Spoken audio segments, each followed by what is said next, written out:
আপনি হয়তো দিনের পর দিন কঠোর পরিশ্রম করে যাচ্ছেন, কিন্তু দীর্ঘমেয়াদী কোনো সফলতা পাচ্ছেন না।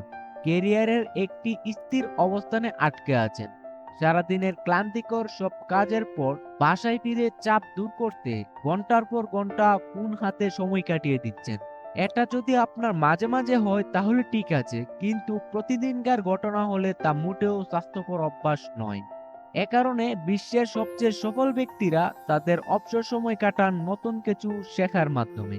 প্রতিদিন 1 ঘন্টা করে সময়ের সঠিক ব্যবহার হতে পারে আপনার সাফল্যের চাবিকাঠি। তবে সাফল্যের চূড়ান্তে থাকা বিশ্বের বহু বিখ্যাত মানুষের প্রধান অস্ত্র হচ্ছে 5 ঘন্টার নীতি বা 5 hours rule. Bill Gates, Jack Ma, Elon Musk, Oprah Winfrey, Mark Zuckerberg সহ অনেকেই তাদের সাফল্যের জন্য 5 ঘন্টার নীতি অনুসরণ করে থাকেন। 18 শতকে বেঞ্জামিন ফ্র্যাঙ্কলিন এই নীতি প্রথম ব্যবহার করেছিলেন। ধারণাটি এমন ছিল, দিনে 1 ঘন্টা শেখার মাধ্যমে জ্ঞান বৃদ্ধি করা যায়। ফ্র্যাঙ্কলিনের দ্বারা অনুপ্রাণিত হয়ে ইম্প্যাক্টের প্রতিষ্ঠাতা মাইকেল সিমন্স 5 ঘন্টার নীতি প্রবর্তন করেন। টমাস করলি তার বই rich habits the daily success of wealthy ইন্ডিভিজুয়ালে লিখেছেন ধনী ও সফল ব্যক্তিদের সাধারণ কিছু অভ্যাস। তিনি 5 বছর ধরে 200 এরও বেশি সেলফ মেড মিলিয়নারদের উপর গবেষণা করে দেখেছেন। তারা টিভি দেখেন না। তার পরিবর্তে 86% দাবি করেছেন তারা বই পড়ে থাকেন। 63% জানান তারা সকালের যাতায়াতের সময় অডিও বুক শুনেন। প্রোডাক্টিভিটি বিশেষজ্ঞ জন সে ম্যাডক্স বলেছেন, সফল ব্যক্তিরা যে পড়েন তা কোনো গোপন বিষয় নয়। সাধারণত একজন মিলিয়নিয়ার প্রতি মাসে 2 বা তার বেশি বই পড়ে থাকেন। তিনি সবাইকে পরামর্শ দেন অবসরের সময় ব্লগ, নিউজ সাইট, ফিকশন এবং নন ফিকশন পড়তে, যাতে আরো বেশি জ্ঞান অর্জন করা যায়। আর আপনি যদি প্রায়শই চলাফেরার মধ্যে থাকেন, তাহলে অডিও বুক বা পডকাস্ট শুনতে পারেন। Bill Gates the New York টাইমসকে বলেন, ছোট থেকেই আমার শেখার অন্যতম প্রধান উপায় হলো বই পড়া। বিল গেটস প্রতি বছর প্রায় 50টিরও বেশি বই পড়ে থাকেন এবং তিনি একা নন। সর্বকালের সর্বশ্রেষ্ঠ বিনিয়োগকারীদের একজন হিসেবে প্রশংসিত ওয়ারেন বাফেট প্রতিদিন প্রায় 6 ঘন্টা বই পড়ার পেছনে ব্যয় করে থাকেন, যেখানে মার্কিন যুক্তরাষ্ট্রে প্রাপ্তবয়স্করা দিনে মাত্র 20 মিনিট বই পড়ার পেছনে ব্যয় করেন। বাফেট বলেন, জ্ঞান এইভাবে কাজ করে, এটি চক্রবৃদ্ধি সুদের মতো বাড়তে থাকে। আপনারা সবাই এটা করতে পারেন, কিন্তু আমি গ্যারান্টি দিচ্ছি আপনারা অনেকেই এটা করবেন না। প্রেসিডেন্ট ওবামা একমাত্র নেতা নন যিনি তার সাফল্যের জন্য বই পড়াকে উল্লেখ করেছেন। হয়তো আপনি ভাবছেন, কার এত সময় আছে বই পড়ার মতো? সারাদিনের বিভিন্ন কাজের মাঝে সময় খুঁজে পাওয়া প্রায় অসম্ভব। সেক্ষেত্রে যদি বারাক ওবামা হোয়াইট হাউসে থাকা অবস্থায় বই পড়ার জন্য সময় বের করতে পারেন, তাহলে আর আপনার কাছে কি অজুহাত আছে? এবার আসুন 5 ঘন্টার নীতি কিভাবে আপনি কাজে লাগাবেন তা জানি। প্রতিদিন 1 ঘন্টা বা সপ্তাহে 5 ঘন্টা শেখা এবং অনুশীলনের জন্য বিনিয়োগ করা।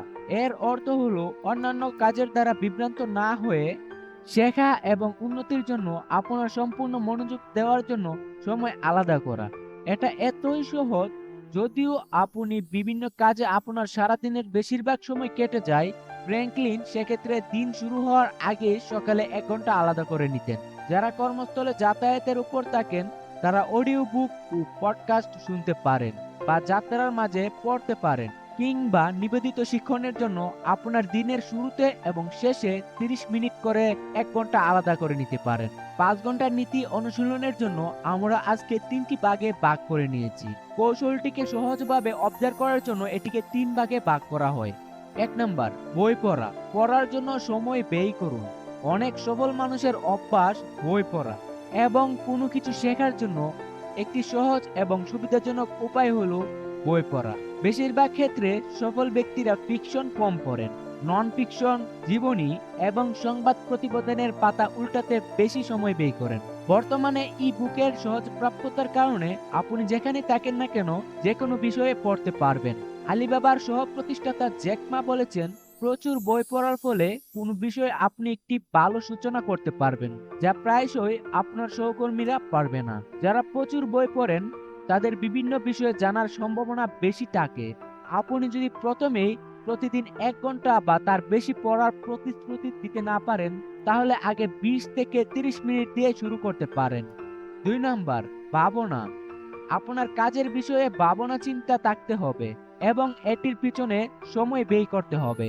আপনি যা শিখলেন, আপনার চিন্তা ভাবনা এবং ভুলগুলির বিষয়ে চিন্তা করা বা ভাবতে শেখা একটি গুরুত্বপূর্ণ কাজ। এটি হতে পারে কেবল দেয়ালের দিকে তাকিয়ে ভাবা এবং চিন্তা ভাবনাগুলোকে কোথাও লিখে ফেলা। 2014 সালে টেক্সাস বিশ্ববিদ্যালয়ের একটি গবেষণায় দেখা গেছে মানসিক বিশ্রাম ও চিন্তা করা শেখার ক্ষেত্রে সহায়ক। কোনো বিষয়ে না ভাবলে অনেক বেশি শেখার চেষ্টা আপনাকে বিভ্রান্ত করে ফেলতে পারে এবং আপনাকে নতুন বিষয়ে দক্ষতা অর্জনে বাধা দিতে পারে। এটি গুরুত্বপূর্ণ যে আপনার ভাবনার সময়টি যেন সুগঠিত হয়, না হলে আপনি বিভ্রান্ত হতে পারেন। সবসময় একটি জার্নাল রাখার চেষ্টা করুন। আপনি যে বিষয়টি শিখেছেন সে বিষয়ে জার্নালটি ভাববার খোরাক যোগাবে। চিন্তা ভাবনার মাধ্যমে অতীতে করা ভুল থেকে শেখার সুযোগ পাওয়া যায় এবং সেই সঙ্গে আপনি কোন কাজগুলো সঠিকভাবে করেছেন তাও মূল্যায়ন করা যায়। 3 নাম্বার, গবেষণা। আপনি যখন জ্ঞান অর্জন করতে শুরু করলেন এবং ভুল করে বা কোনো বিষয়ে চ্যালেঞ্জ গ্রহণের মধ্য দিয়ে চিন্তা করার প্রক্রিয়া অর্জন করলেন, তখন পরবর্তী যৌক্তিক পদক্ষেপ হচ্ছে গবেষণা বা এক্সপেরিমেন্ট। এর মাধ্যমে আপনি দেখতে পারবেন কোনটি কাজ করছে এবং কোনটি কাজ করছে না, যা 5 ঘন্টা নীতির একটি মৌলিক অংশ। এক্সপেরিমেন্ট এত কার্যকর হওয়ার কারণ হলো আপনার কাছে তখন তথ্য আছে, অনুমান নয়। বিভিন্ন ক্ষেত্রে নতুন কিছু সমাধানের চেষ্টা আপনাকে আরো এগিয়ে নিয়ে যাবে। আপনার নতুন আইডিয়াগুলো পরীক্ষার জন্য প্রতি সপ্তাহে কিছু সময় আলাদা করে রাখুন। এবার সেগুলো যতই উদ্ভুত হোক না কেন। বিশ্বের সবচেয়ে সফল কিছু পণ্য পরীক্ষা নিরীক্ষার ফলাফল স্বরূপ তৈরি হয়েছে। বেঞ্জামিন ফ্র্যাঙ্কলিন এবং টমাস এডিসন তাদের পরীক্ষার কারণে শীর্ষস্থানীয় উদ্ভাবক এবং চিন্তাবিদ হয়ে ওঠেন। এক্ষেত্রে জ্যাক মার পরামর্শ হলো আপনি যে জ্ঞান অর্জন করেছেন তা বাস্তব জীবনে প্রয়োগ করুন। যেমন সহযোগিতা এবং দলগত কাজ সম্পর্কে একটি বই পড়ার পরে আপনি সেই জ্ঞান ব্যবহারের বা পরীক্ষার জন্য স্বেচ্ছাসেবক দলের যোগ দিতে পারেন। কয়েকটি লক্ষণীয় বিষয়। আপনি যখন শেখার অভ্যাস তৈরি করবেন তখন আপনি সম্ভবত আপনার জীবনের বিভিন্ন ক্ষেত্রে আরো সফল হবেন। বই পড়ার অভ্যাসে বিনিয়োগ আপনাকে লাভবান করবে, তবে এক্ষেত্রে আমাদের বেশ কিছু বিষয় লক্ষ্য রাখতে হবে। শেখার সঙ্গে কাজকে গুলিয়ে ফেলবেন না।